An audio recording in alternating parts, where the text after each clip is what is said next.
मारेंगे और इधर तक का बना लें, थोड़ा आ रहा है। ये साफ वाला दिखाओ और ये धुंधला वाला दिखाओ।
मध्य प्रदेश के देवास में खिवनी अभयारण्य में अतिक्रमण हटाने की मुहिम सरकार को उल्टी पड़ गई। आदिवासियों ने सियासी तूफान खड़ा कर दिया और मुख्यमंत्री के निर्देश पर मंत्री विजय शाह को कीचड़ भरे रास्तों में उतरना पड़ा। सीहोर और देवास जिलों में फैले खिवनी अभयारण्य में 23 जून को वन विभाग ने अतिक्रमण के नाम पर आदिवासियों के 51 कच्चे मकान ढहा दिए। इससे नाराज हजारों आदिवासियों ने खाती गाँव में जोरदार प्रदर्शन किया। पीड़ितों ने केंद्रीय मंत्री शिवराज सिंह चौहान से भी अपनी व्यथा बताई, जिसके बाद सीहोर के डीएफओ मगन सिंह डाबर को हटा दिया गया। आदिवासियों का गुस्सा शांत करने के लिए सीएम डॉक्टर मोहन यादव ने जनजातीय मंत्री विजय शाह को खिवनी भेजा। रविवार को मंत्री कीचड़ भरे पानी भरे रास्तों में पैदल गांव पर पहुंचे और प्रभावित परिवारों से मुलाकात की। उन्हें वापस लौटने में ट्रैक्टर ट्राली का सहारा लेना पड़ा। आदिवासियों ने मंत्री को ज्ञापन सौंपकर अतिक्रमण के मुद्दे पर अपनी चिंता जाहिर की। कांग्रेस ने इस मामले को लेकर सरकार पर हमला बोला है और आदिवासी संगठनों ने वन अधिकार कानून के उल्लंघन का आरोप लगाया है। खिवनी का यह विवाद अब सियासी रंग ले चुका है।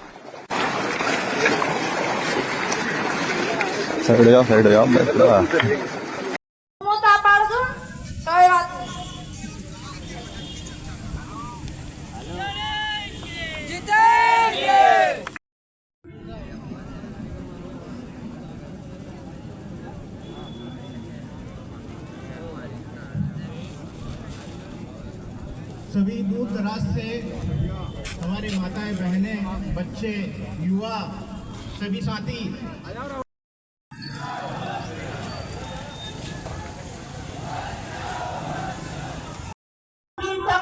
संघर्ष करा और कलेक्टर और एसपी और कमिश्नर को 2 दिन तक जंगल में खड़ा देख ली। उनको हजारों जमीन भी लगाए हैं। मेरे बात शुरू करो। इससे पहले मैं शायरी के नाम से आता हूँ। जीवन हुआ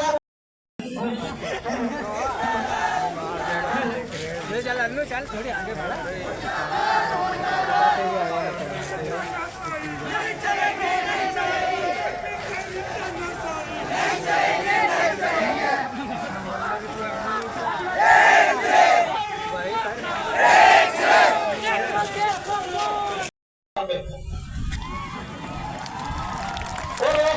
में से भी भाग करके सुनिए मेरे बात थोड़ा।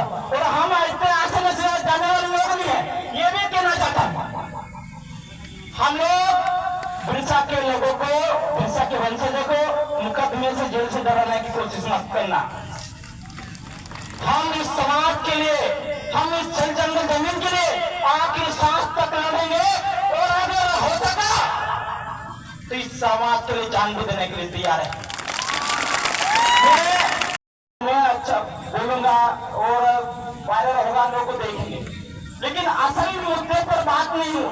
एक दो शब्द नेता ने बोला साहब दुसरं दाडे तर घणा मीडिया आणि असा गया बाकी त्या दाडे उजाडी ते दाडे जाणं होतं नाही तुम कसे वसा म्हणला पुरी आली वसा गवरे भटक्या तुला दोन काय भरा गेलं तुम आणि आम ओंगात दाबाने करे बोलायला तर गवडी गवडी वसा बोलायला तर तुम गवडी गवडी वसाने बोलावं तुला आम धिल्ला फिरे मार पुरी जे धिल्ला पाय माछीवा घाल रया आखा खोपडा तुले ते गवडी होतं नव्हतं आणि तुम सरपंच काही गंजोबर घुटल्या ना कोण ते दौडून जावं आणि जब इथं तुम्ही व्यक्तला नाही आम्ही काय व्यक्तला आम्ही तुम्हाला एकटा करून आम्हाला आपल्या घरबार तोडायचं जाणे काय है रे तुम तो तुमको भुगतना पड़ेगा। और वो एक जो कहाँ है और हम लोग की मांग है वो जो मैं अभी मांग बताऊंगा और अगर ये सुनने के लोगों की मांग नहीं मानी तो ध्यान रखना हम एक सड़क जाम कर देंगे। याद रखना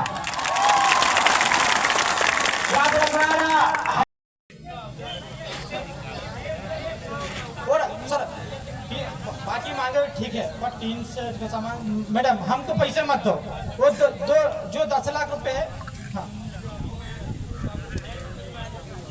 ठीक है।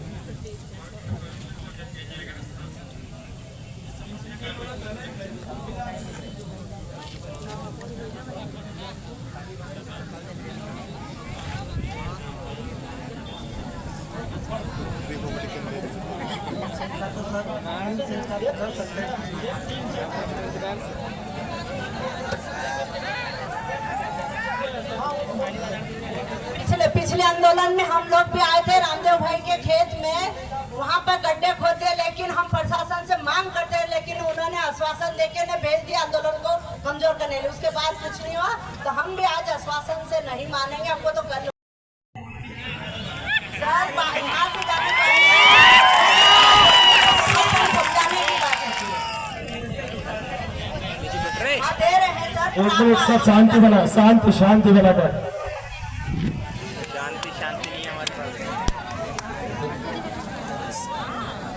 एक मिनट सर जो आपका जोश जज्बा जुनून काबिल तारीफ है थोड़ी सी आधार पे तोड़ा गया। संशोधित हुआ 1980 में दूसरा कानून बना, फिर संशोधित हुआ वो फॉरेस्ट राइट एक्ट बना।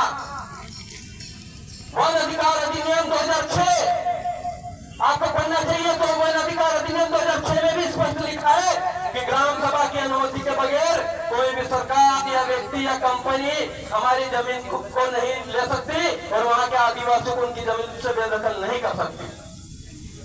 लेकिन हम लोग कभी नहीं मांगते हैं। अभी रिकॉर्डिंग करो, मैं बता रहा हूँ, 2 प्रश्न लगाना है तो खामोश था, सीधा साधा बैठा था, पर लेकिन वन विभाग के लोगों ने उंगली करी, वन विभाग के लोगों ने उंगली करी। मैं जिस आपसे पूछना चाहता हूँ, अगर तुमने कानूनी प्रक्रिया से कार्रवाई करी तो फिर कलेक्टर एसपी डीओपी किचन में हमारे पास क्यों गए? हमारा पास किचन में क्या और पानी पड़ने में क्यों गए? इसका मतलब है कि तुमने गलत है बैठने में। ये बात भी याद रखना। और एक विधायक आया था, वो कलेक्टर साहब आया था और 20-20 हजार रुपए देके गया हमारे पीड़ित परिवार। तो क्या हमारे को भीख दे रहा है क्या? भीख दे रहा है क्या विधायक? 20,000 रुपए भीख होते कि नहीं? इतने तो भीख देते हैं लोग, इतने तो भीख देता है। और कलेक्टर साहब वन अधिकार अधिनियम 1927 क्या मध्य प्रदेश में जो अधिसूचित क्षेत्र है यानी कि 5वीं अनुसूची वाला एरिया, रिजर्व एरिया, क्या उस पर वन अधिनियम 1927 लागू हुआ था? उसका विस्तारीकरण हुआ या नहीं? ये पहला सवाल। दूसरा सवाल, वन कानून के जो 1927, 1980, 2006 और अभी 2023 में फॉरेस्ट कंजर्वेशन एक्ट आया है, वो आदिवासी क्षेत्रों में विस्तारीकरण हुआ या नहीं? ये पूछो। मैं बोल रहा हूँ ये सब लोग लगाओ आके, सब अपने अपने विभाग में अपने अपने जिलों में लगाओ, फिर देखना वन विभाग के लोग अपने यहाँ से धुंध दबा के आपके जंगलों से भागते या नहीं। ये कागज कलम की लड़ाई लड़ना शुरू करो, ऐसे काम नहीं चलेगा। लगाओगे ये पूछोगे, अगली बार वन विभाग आपके यहाँ कदम नहीं रखेगा।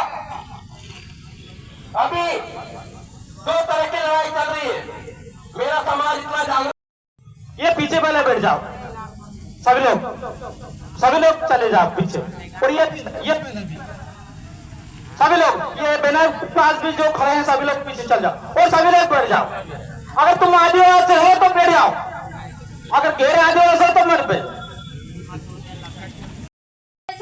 झूलीમાં પણ બાંધી લેવાનું પડતું હતી અમેરિકા એ અધિકાર દેખાય અમે વોટ માંગણે છે તું દौड़ी ના ઉતલા અમરેસા એને કાઈ કામ પડે તી કાઈ પૈનકડા તમરું કાઈ હક છે કાઈ અધિકાર છે તમરો જી તું મુકા દે আমু કાલગો કર દે યો કર દે તે আমરું કાઈ અધિકાર નહીં કાઈ ઓતરો બી કે আমુ થોડા मतलब गांव बसाड़ी वोट सकता या गांव में रह सकता ओतरे ते আমু का दे अधिकार दुए की लगा दो तो थोड़ा अच्छा भी रहेगा और समाज जय जोहार का नारा है। नोटिस लाया 5 बजे लाया और सुबह मशीन लगा दिया गया है और हमारा छोटा छोटा बच्चा बच्ची लेके भरे बारिश में हम कहाँ जाए, हमारा खाने पीने का नाद पानी नहीं बचता और ओढ़ने का गोदड़ी नहीं बचा हमारे पास, पहनने के कपड़ा नहीं बचा हमारे पास। जब तक की सरकार कहाँ सोई है सरकार, कोई ना पता नहीं है और ना कोई आया हमारा। ये भाई साथी संगत इसका क्या नाम है, ये 2 भाई हो हमारी संगत सहायता किया है और दूसरा लोग कोई नहीं आया हमारा। जानते हैं 23 जून का ये मामला है। 23 जून को खिवनी कुर्द में हमारे ही आदिवासी परिवार के लोगों के साथ वन विभाग के द्वारा जो कार्रवाई की गई है उस कार्रवाई को लेकर यहाँ सब लोग इकट्ठे हुए हैं। जो कार्रवाई आप सभी जानते हैं, उनको पूछो घर में रखो, इनकी नींद आती है क्या? और मैं वन विभाग के लोगों को कहना चाहता हूँ, ये एकता कहाँ बता रहे हैं? आधे लोग खड़े हो रहे हैं, आधे लोग बैठे हैं, ये एकता कहाँ से हो गई? सभी लोग बैठ जाए। नहीं खड़े होंगे तो कल आपकी, कल दूसरे की, परसों दूसरे के साथ ऐसा होगा। तो ये कानूनी कार्रवाई जो कि निंदनीय है, इस कार्रवाई के खिलाफ हमें आवाज बुलंद करनी होगी। आप सभी जानते हैं एक समय होता है और उस समय बारिश के समय में ऐसे अगर घटनाएं हो रही है, ये एक ही जगह की नहीं है साथियों, ये पूरे मध्य प्रदेश की है। आज तो हम देवास जिले के लिए बैठे हैं, आपके पड़ोसी जिले हरदे में भी यही हाल है, बुरहानपुर में भी यही हाल है, डिंडोरी में भी यही हाल है। पूरे प्रदेश में आदिवासियों को बेदखल किया जा रहा है और भर बारिश में यह काम किया जा रहा है। ये कार्यक्रम आप हमारा और मेरा तुम्हारा नहीं है, ये उलगुलान ये हम सबका है। हम सबको अपने अधिकारों के लिए, हमारे शोषण अन्याय अत्याचार हो रहा है उन भाई बहनों पीड़ितों को न्याय दिलाने के लिए आज हम यहाँ इकट्ठे हुए हैं और हमारे साथी और भी दूर दराज से आ रहे हैं, सभी का स्वागत है। कृपया कर दूर दराज बैठे हैं हमारे साथ का न होते हुए ये सभी हम सबका आंदोलन है। इस आंदोलन को सफल बनाना हम सबकी जिम्मेदारी है और इसी इस परिवार को न्याय दिलाने आए हैं तो हमारे वक्ताओं को बार बार आपसे निवेदन करना पड़ रहा है। इतना तो हम लोग सरकार से निवेदन नहीं करा यार। सारे लोग बैठ जाओ भैया, इधर से ही सारे लोग बैठ जाओ। आप तो इतने घबरा गए कि बहुत बड़ा भूचाल आ गया आपको। शांतिपूर्वक तरीके से यथावत स्थान पर बैठ जाए, तभी हमारे सभी वक्तागण अपनी बात सही ढंग से रख पाएंगे।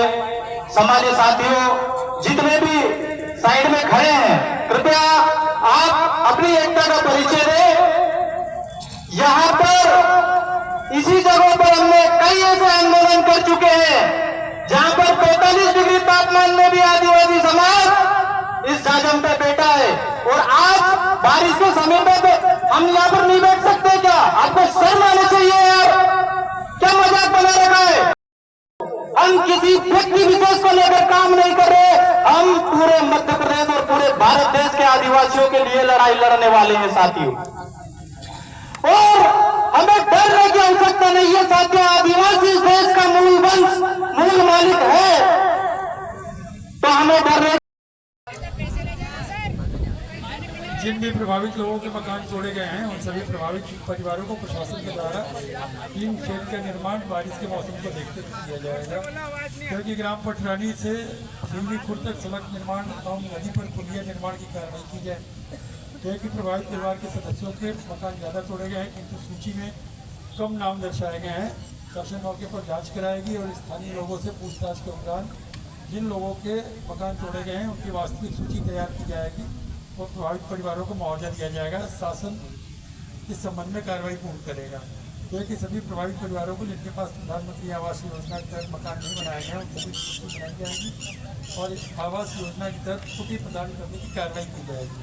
क्योंकि वन विभाग के जो भी अधिकारी इस कार्रवाई में शामिल हुए हैं उन पर नियमानुसार की कार्रवाई की जाएगी। क्योंकि देवास जिले के भीतर जितने भी आदिवासी परिवार के लोग वर्तमान में मनरेगा पर खेती का कार्य कर रहे हैं उन सभी के संबंध में विस्तृत प्रतिवेदन जांच उपरांत तैयार कर शासन को स्वीकृति के अनुरोध के साथ भेजा जाएगा। शासन से स्वीकृति आएगी वहीं से होगा। अभी ये 4 महीना बारिश गिरेगी सर, अभी 4 महीना बारिश गिरेगी। बारिश की शुरुआत में उस मकान को तोड़ दिया गया है। वहाँ बच्चे महिलाएं है ना उनके जानवर गाय बैल भैंस बकरी सारी खुले में है, उनका चारा भी खत्म हो गया है। एक तो उनकी व्यवस्था किया जाए, ये 4 महीना बारिश झेलने के बाद 4 महीने वापस ठंड के आ जाएंगे, ये कहाँ जाएंगे? तो इसलिए हमारी पहली मांग है, प्राथमिकता से मांग है कि टीन शेड बनाया जाए ताकि वो टीन शेड जल्दी से बन जाएगा वहाँ पे। ये मेरी पहली मांग है सर, ये मेरा निवेदन है आपसे उसी जगह पे।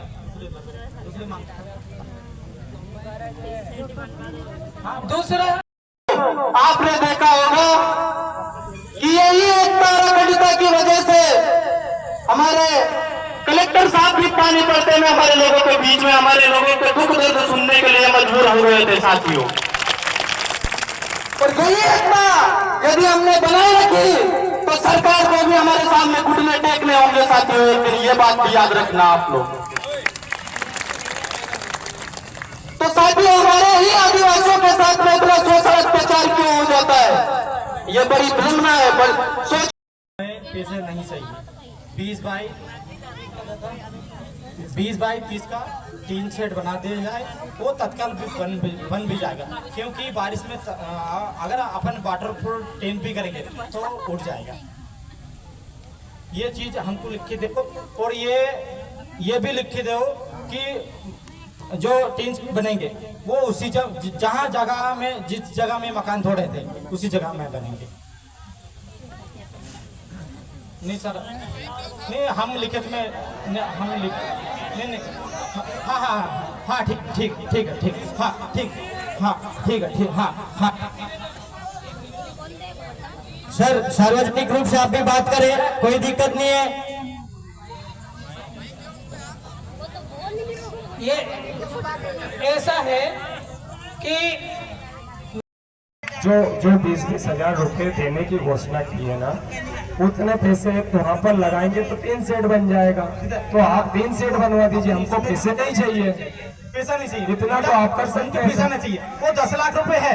आप हमको 1 रुपए नहीं चाहिए, आप 3 शेड बना दीजिए। हमको 10 शेड बना दो बस। बढ़िया सभी बढ़िया।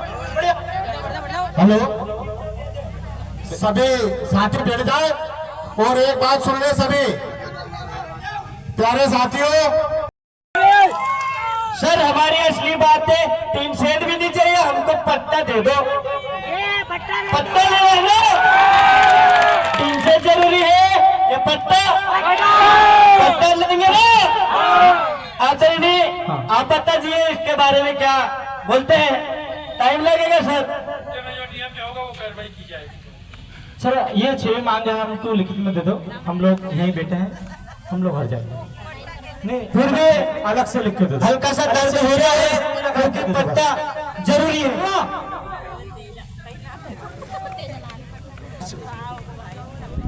आप ये इसी के साथ में सभी साथियों से निवेदन है, कृपया कर बैठ जाएं, इस तरह से अलग अलग खड़े ना हो।